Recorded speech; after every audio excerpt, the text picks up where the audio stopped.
Bismillahirrahmanirrahim. Assalamualaikum warahmatullahi wabarakatuh. Selamat datang teman-teman.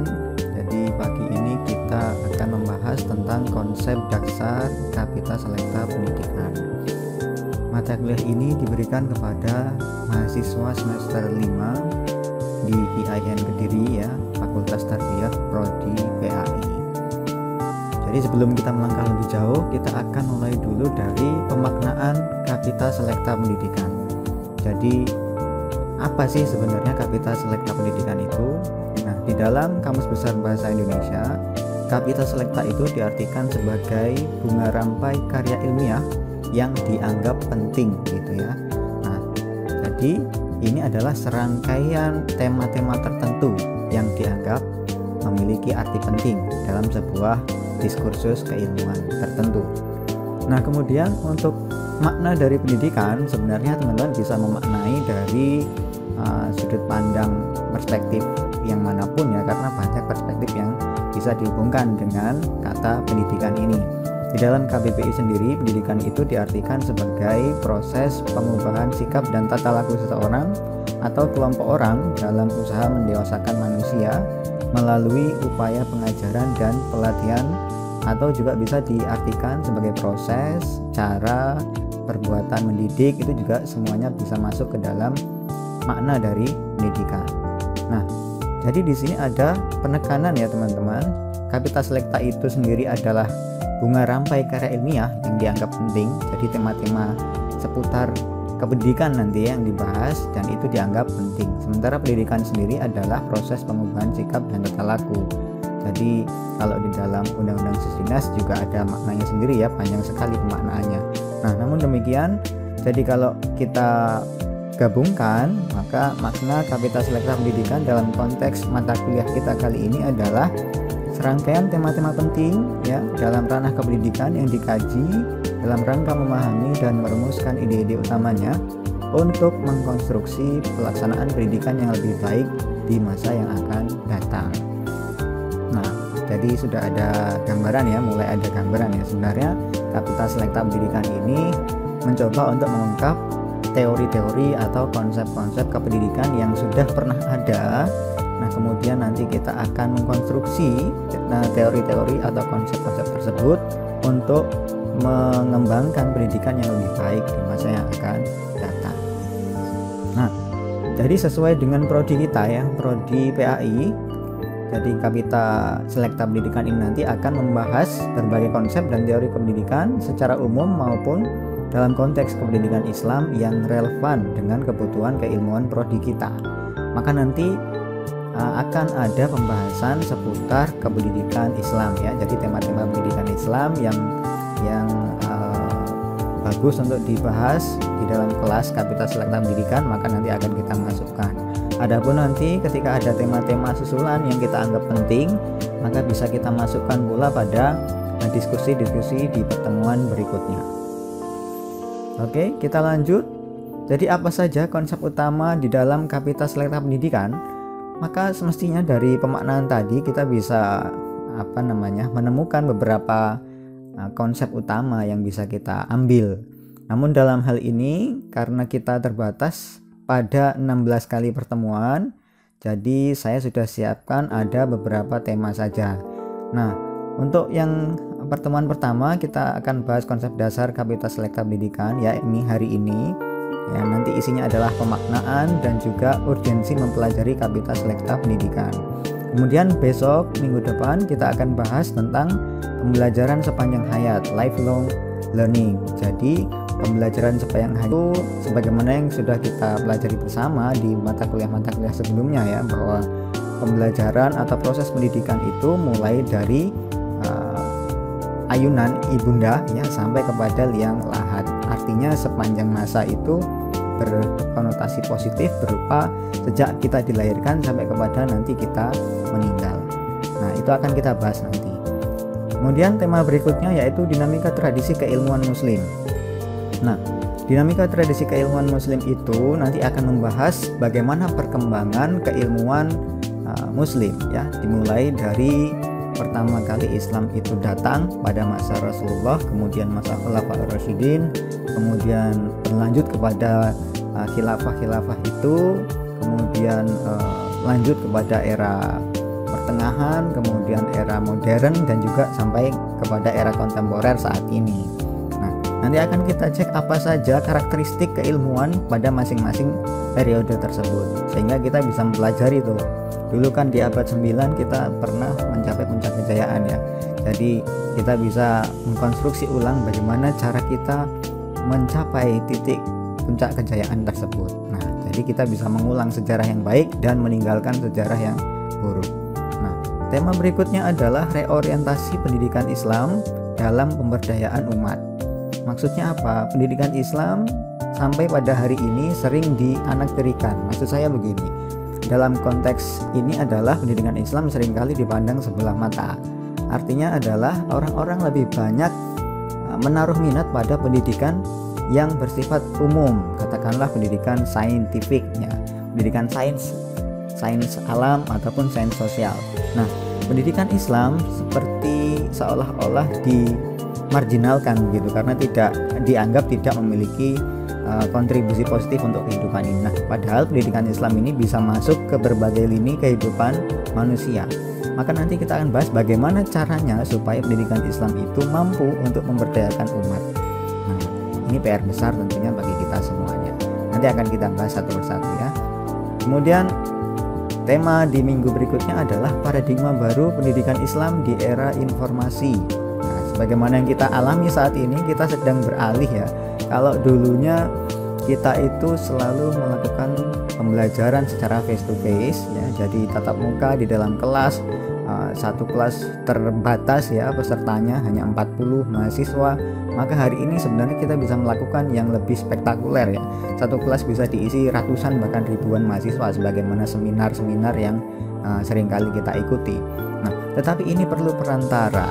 Kenapa perlu perantara? Karena sekian banyak mahasiswa ini bisa mengikuti mata kuliah ini di dalam waktu dan tempat yang berbeda yang bisa dipilih masing-masing. Nah, inilah kekuatan dari era informasi. Maka perlu apa? Perlu ada sumbangsih berupa teknologi informasi ya, sebagaimana yang kita lakukan. Kita perlu koneksi internet, kita perlu yang namanya software, aplikasi dan lain-lain yang itu bisa kita racik untuk menyusun sebuah konsep pendidikan Islam ya, yang bisa lebih adaptif dan solutif. Apalagi hari ini kita juga sedang menghadapi masa pandemi ya. Karena itu ini harus kita bahas, termasuk nanti di dalamnya adalah pendidikan jarak jauh. Oke, tema berikutnya adalah problematika pendidik PAI antara realita dan idealitas sebagai akuntabilitas sosial. Nah, nanti teman-teman ini akan menjadi seorang pendidik PAI gitu ya, karena kita prodinya pendidikan agama Islam.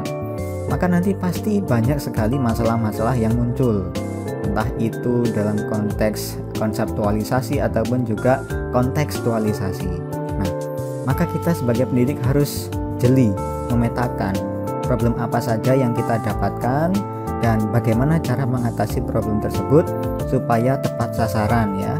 Jadi inilah yang disebut sebagai problematika. Kemudian akuntabilitas sosial. Akuntabilitas sosial di sini maksudnya adalah bagaimana kinerja kita sebagai pendidik PAI ini mampu menjadi indikator keberhasilan dari penyelenggaraan proses pendidikan Islam yang itu nanti akan langsung dinilai oleh masyarakat luas.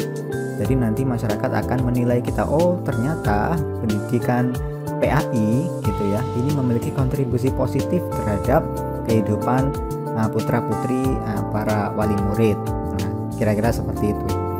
Kemudian tema berikutnya kita akan bahas juga arah kebijakan Undang-Undang Nomor 20 Tahun 2003, yaitu tentang sistem pendidikan nasional. Jadi sistem pendidikan nasional ini sebenarnya sudah termaktub di dalam Undang-Undang Nomor 20 Tahun 2003. Tentunya nanti akan ada banyak sekali kebijakan pemerintah ya, peraturan pemerintah ataupun PP ya, Perpu dan lain-lain yang nanti bisa kita masukkan di dalam pembahasan ini. Karena apa? Saling terkait, termasuk mengenai ini standar nasional pendidikan. Di sana ada 8 standar yang nanti bisa kita integrasikan di dalam tema pembahasan arah kebijakan Undang-Undang Sisdiknas ini. Tema berikutnya adalah, ini sudah mulai masuk tema-tema yang mengerucut begitu ya. Ini adalah Bobby the Porter. Kalian harus kenal tokoh ini karena konsep quantum teaching and learning ini dipopulerkan oleh Bobby the Porter. Jadi bagaimana kita melakukan proses belajar mengajar yang relatif cepat dan akurat. Artinya kita tidak perlu membuang banyak waktu hanya untuk menyampaikan satu materi tertentu. Ini ada di konsepnya Bobby the Porter. Kita akan bahas nanti. Nah, tema berikutnya adalah The Learning Revolution milik Gordon Dryden dan Janet Foss. Learning Revolution di sini adalah alternatif sebagaimana yang disampaikan oleh Bobby the Porter tadi mengenai quantum teaching and learning. Jadi The Learning Revolution ini memiliki karakteristik yang khas. Gordon Dryden dan Janet Foss mengungkapkan bahwa pembelajaran ini harus mengalami revolusi besar-besaran. Contoh konkretnya adalah kalau dulu kita harus masuk ke dalam kelas, kemudian mengikuti kelas secara tatap muka, maka hari ini sudah bukan sesuatu yang menjadi wajib, karena kita bisa belajar dari manapun dan kapanpun kita inginkan, tentunya dengan beberapa revolusi yang harus dilakukan. Tema berikutnya adalah Mel Silberman, atau nama lengkapnya sebenarnya Melvin Silberman, mengenai active learning, pembelajaran aktif yang berjuta kali digaung-gaungkan oleh pendidik di Indonesia dan juga dimanapun berada ya. Artinya active learning ini mengedepankan proses pembelajaran yang berpusat pada mahasiswa atau peserta didik. Kenapa begitu? Karena yang kita didik sebenarnya adalah peserta didik ya, bukan kita sendiri. Jadi dalam proses pembelajaran itu fokus utamanya adalah meningkatkan kompetensi, kapasitas, dan kapabilitas dari peserta didik. Oleh karena itu, active learning menjadi sangat penting untuk diterapkan. Tema berikutnya adalah Paul Freire. Nah, ini teman-teman aktivis mungkin sudah tidak asing lagi ya dengan nama ini. Konsep pendidikan kaum tertindas. Jadi ini identik dengan proses pembelajaran yang monoton, di mana nanti endingnya adalah mencetak para pegawai ya untuk memenuhi kebutuhan karyawan atau pekerja di suatu tempat, di suatu daerah, atau di suatu negara. Jadi proses pendidikannya itu hanya satu arah dan memang bertujuan untuk mencetak pekerja begitu. Ini yang disebut pendidikan kaum tertindas oleh Paul Freire. Jadi logikanya adalah pendidikan itu harus diubah ya. Jadi Paul Freire salah satunya juga membahas tentang pendidikan dialogis.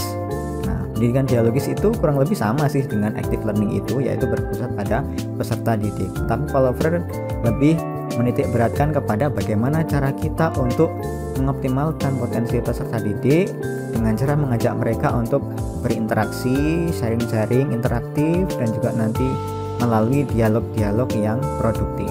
Nah, kemudian tema selanjutnya adalah pluralisme, konflik, dan pendidikan agama di Indonesia. Jadi karena kita prodi PAI ya, maka nanti kita tidak bisa lepas dari pendidikan agama di Indonesia. Jadi pluralisme ini menjadi sesuatu yang wajar karena negara kita adalah negara yang multikultural. Kemudian selain itu kita juga rawan konflik nih. Kenapa? Karena kita sangat kaya akan perbedaan suku, budaya, ras, agama, dan lain sebagainya. Jadi potensi konflik itu akan sangat besar terjadi.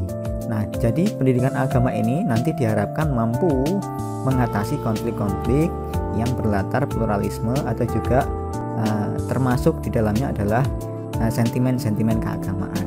Nah, nanti bagaimana caranya kita akan bahas pada tema tersebut. Kemudian tema berikutnya adalah kapitalisme pendidikan. Nah, kapitalisme selalu identik dengan uang begitu ya, tapi tidak semua yang berkaitan dengan uang itu bisa dimasukkan ke dalam pembahasan kapitalisme pendidikan. Jangan-jangan ya bimbel itu termasuk kapitalisme pendidikan. Wah, itu ini jangan-jangan ya.